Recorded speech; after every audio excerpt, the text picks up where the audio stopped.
inside Margot Robbie's Tonya Harding transformation in I, Tonya.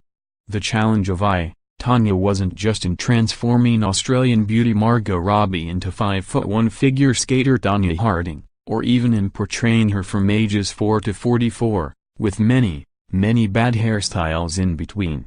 With an $11 million budget and a 31-day shooting schedule, I, Tonya was never going to be an 8 hours a day in the makeup chair kind of movie.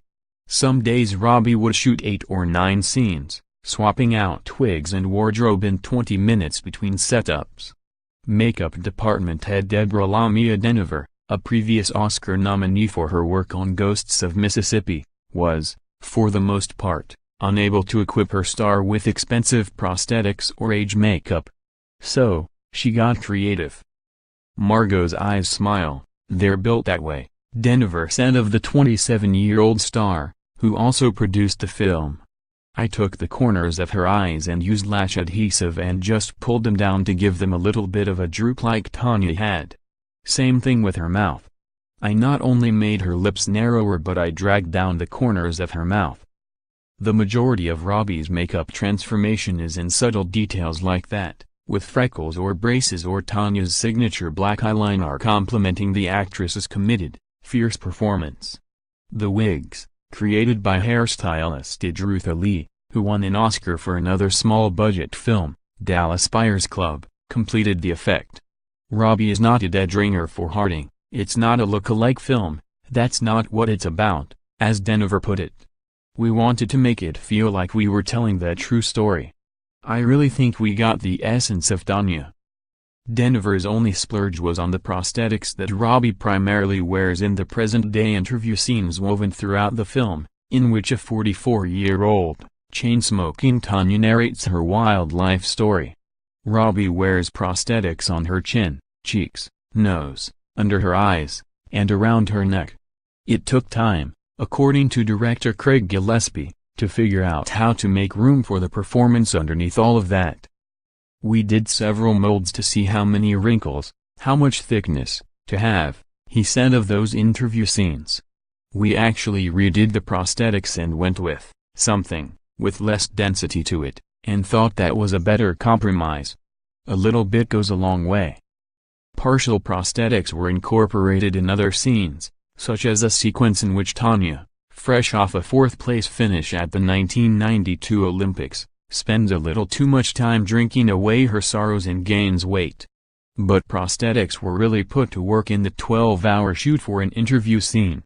Denaver remembered she and her team members were on our knees, constantly touching up because of the conditions, which included both near 100-degree heat and, on the last day of filming, torrential rain on the Atlanta set. On days that included multiple scenes, Denaver and her team would rush to swap out wigs and aging makeup, often precisely matching the video footage from a real-life skating competition or interview. There were days that we did 7 or 8 changes. It was crazy, she said.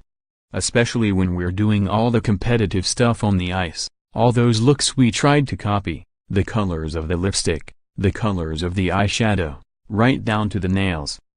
Though Tonya Harding is the most famous face in I, Tonya, the most memorable may belong to her acid-tongued mother, LaVona Golden, played by Allison Janney, who underwent her own remarkable transformation. Allison Janney as Tonya's mother.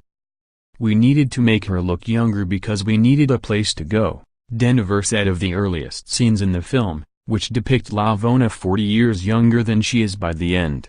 Janney had what is, essentially, a temporary facelift, with tape applied to her temples and neck, masked with a gunmetal gray wig that is, like nearly everything else in the film, so terrible because it is drawn precisely from real life.